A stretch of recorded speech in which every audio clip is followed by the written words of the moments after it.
Okay, so I have to tell you about this manga that I picked up. I mean, first, thanks for watching the video. If it's your first video, hello. Thanks for clicking on it. But anyway, so you probably already know from the title of the video, I couldn't wait to do a reading log or anything like that. I have to talk about this manga right now. And why I absolutely think you should give this new series a shot. If you haven't heard of this series, here's a quick summary. It's basically about this elf's journey after they defeated the Demon King. Like, if you've played any RPGs, you know how, like, you have a party and you beat the bad guy. This series is about what happens to the party after they beat the bad guy, which is such an interesting concept, which I'm not sure it's been done before. This is personally one of my first experience with a story like that, and I think they do a fantastic job in telling it. So our main character is Frieren, which is an elf who, if you don't know, lives a very, very, very long time. Way longer than us humans and dwarves and all other races that they have. What this manga is trying to tell, which I think is so cool, is since they live a long time, they have no concept of time.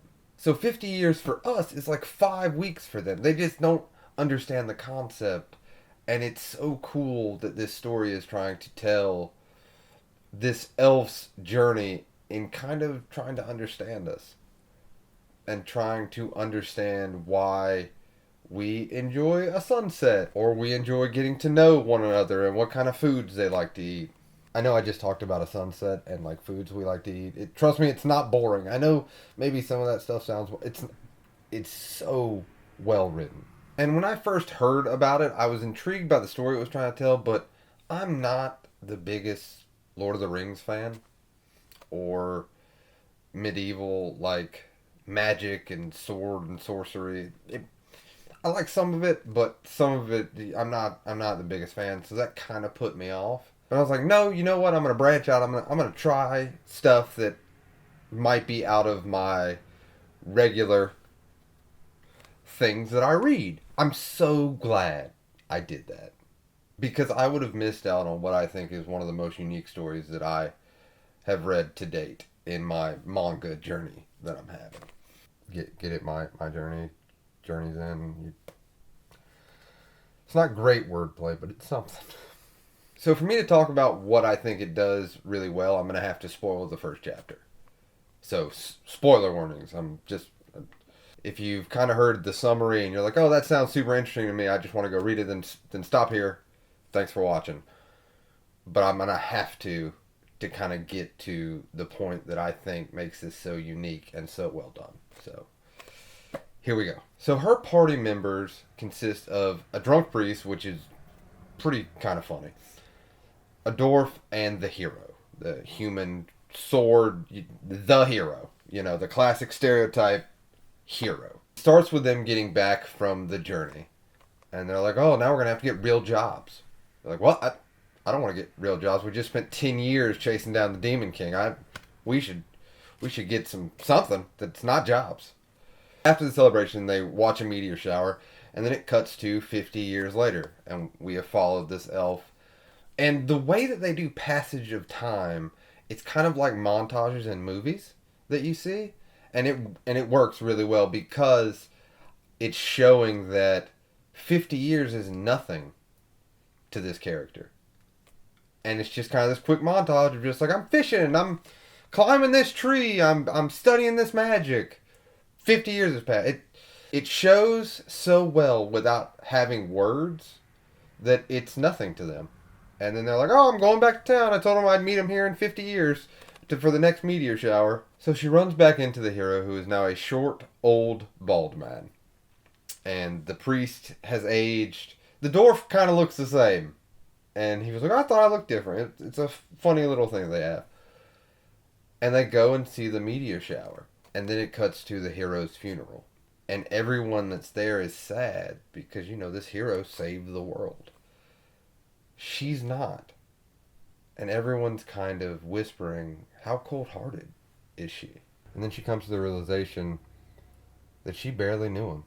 She said, I only knew him for 10 years. That's nothing.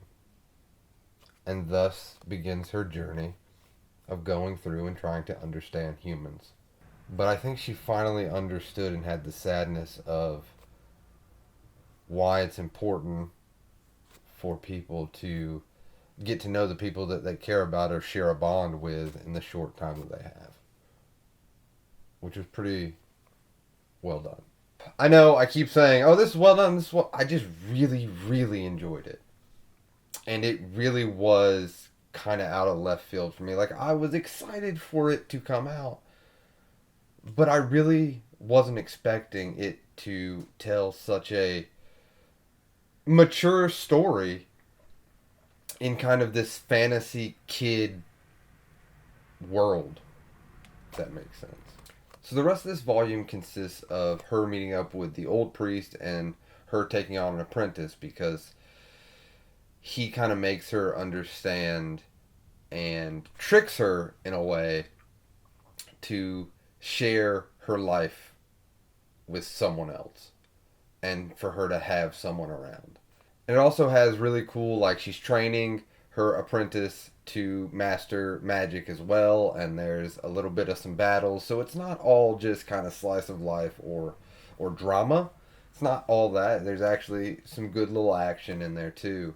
And the cool part of this story is, without having just like, here's a flashback of their journey, the 10 years, you know, before you met him in the first page of the chapter.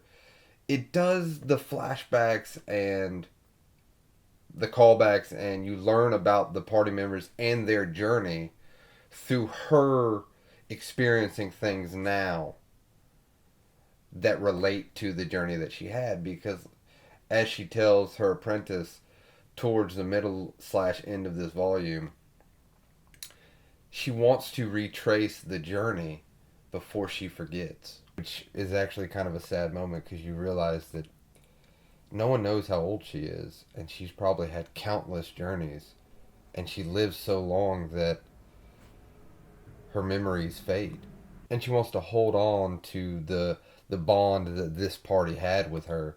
So she wants to re-experience or trace back the journey that she had with them. But as all good volumes do, it ends on a cliffhanger where you're like, oh man, why did I get into this manga at the release of the first volume? I wish there was like 10 volumes that I could just binge read right now. There's not. I didn't look up when the next volume is, but this volume just came out at the beginning of November, so I feel like it's going to be a while for the next volume. So that's my only con of this, is if you do read this right now, you get to wait with me. So, welcome. But yeah, I just really had to make a video/review thing of it, because I haven't heard many people talk about this manga, and I truthfully believe that it could be something really special. And if any of what I've talked about sounds interesting to you, I think you should check it out. And if you do read it, we should talk about it in the comments, because no one I know is reading it, and I really would like to talk to some people about this. I gotta start getting people into it. But yes, if you haven't gathered from this video, I highly recommend it, and it's one of my favorite story reads that I've read in a good long time.